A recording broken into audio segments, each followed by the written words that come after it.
Hi Steve, reference your question about a lob shot off a tight hard lie, more of a sort of link style shot that you might get occasionally. Obviously very, very high tariff, not going to be easy. You've got to manage everything to the nth degree, so the loft on the club, the bounce on the club has to be managed, the loft has to be maintained, the low point has to be controlled, etc, etc. What I did here, obviously the dog doesn't look overly impressed with what I'm doing, but I thought I did quite a good job. I'm playing the one on the left off the turf on the lawn, and the one on the right is off one of the flags that surrounds the lawn, so you're not going to get a lie any tighter than the one on the right. You can see the setup's exactly the same. I've got the face angle opened about maybe 5 degrees on this shot, so I've got a 58 degree wedge, opened it up by 5 degrees. The bounce on this is the standard bounce on this club is 12 degrees, so by opening it up by 5 degrees aloft, I've now increased the bounce angle by 5 degrees, so I've got 63 degrees aloft, 17 degrees of bounce, but I'm going to play the shot off a flag, so there's no grass underneath it. On the left I've got much more grass underneath, so it's a little bit less stressful. It's more the type of lie, that little sort of fluffy semi-rough lie that you'd like to have if you were in this situation. So would I expect to pull the shot off on the right every time? Certainly not. Is it going to perform slightly differently? Very much so. But do you understand, or do I understand how to play this shot if I had to? 100%. So stance is the same, ball position is the same, camera angle might be slightly different. I moved forward slightly when I played the one off the flags just to get a sort of better, a more level lie, otherwise it'd have been on one of the sort of gaps in between each flag. But other than that, everything's the same. I haven't changed the ball position, I haven't squared the club face up, I've laid it as open as I did on the left.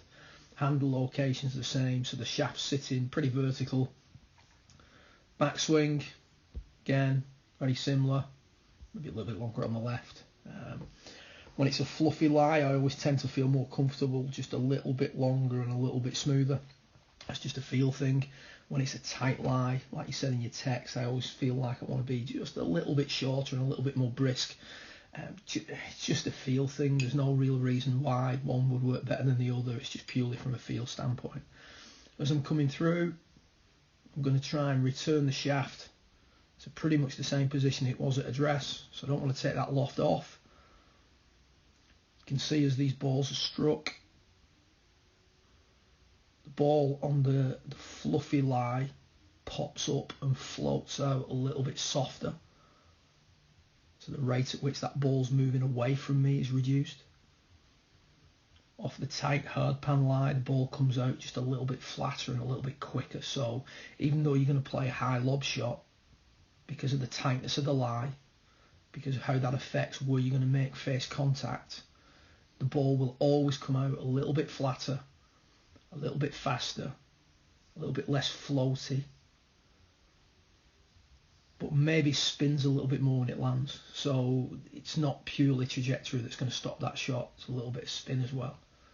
You can see as I come through, I allow the club to overtake the hands just a little bit, so there's a little bit of lead wrist extension. A lot of similarities in both swings.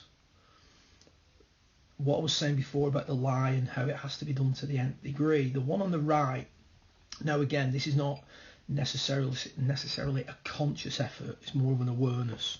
I cannot afford the low point to be back on the one on the right. If I do, it's going to be a disaster. So I have to keep the low point forward, and I can't really afford the wrist angles to come out too fast. So what I tend to do on the one on the right, I'm keeping the lead shoulder down just a little bit lower. I'm shifting the swing direction just slightly more to the left, both of which will allow me to keep the low point forward. If you look at the through swing, the butt of the club is slightly closer to me on the right than it is on the left. So if the arc is shorter, that's usually a telltale sign that you've overtaken a little bit quicker. You've swung left a little bit more, which is the main thing in this instance. I'm not really tried to overtake any quicker. You see how the chest just opens up a little bit more, a little bit sooner. So they're very, very similar. just subtle differences. You have to maintain the loft. You have to keep the low point forward. So keeping the left shoulder down a little bit longer, swinging a little bit more to the left as you come through with a hand path. Those two things are combined, by the way. The lead shoulder climbs too fast, and the swing's going to be more out to the right, and the low point's going to tend to be more back. So keeping the lead shoulder down, swinging to the left, keeping the chest rotating through just a little bit more. So it's the same basic principle, just carried out to a slightly high degree of accuracy due to the far less forgiving situation that you found yourself in out on the golf course. So from an overall standpoint, any sort of lob shot you're playing, feel like the shaft's going to return to where it was at address, which would be pretty vertical. Feel like the chest is going to continue to rotate and that the lead shoulder is going to stay down a little bit more. Feel like the butt of the club is closer to you in the finish rather than being further away from you in the finish. And remember that even though we're playing this shot with the same loft, where we contact on the face is going to be different, which will produce a slightly different type of trajectory. So a little bit less floated, a little bit more penetrating on the right, a little bit more popped up, standard almost lob shot type trajectory on the left. So is it different? Not really. Is the ball going to react a little bit differently? Yes.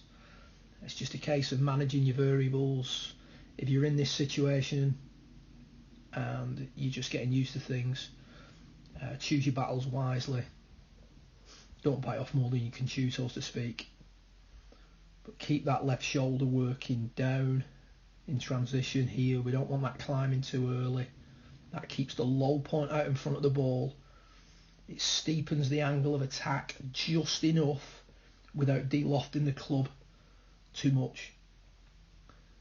The overtaking and the extension in the lead wrist, so you see how the lead wrist just sort of cups a little bit, that's increasing the loft. So it's adding some loft, it's increasing and maintaining the bounce, it's introducing some speed. But if we do that without the low point being out in front, so without managing that lead shoulder, we're going to bottom out behind the ball, and on the right we just scull it straight across the green. High tariff shot, not easy to do, but it is nice to understand how you can do it, so that if ever you do find yourself in that situation, you're far better armed, so to speak. You watch some guys sometimes in pro-ams that we play in, and you see them faced with this shot, and they're dead in the water before they pull the trigger.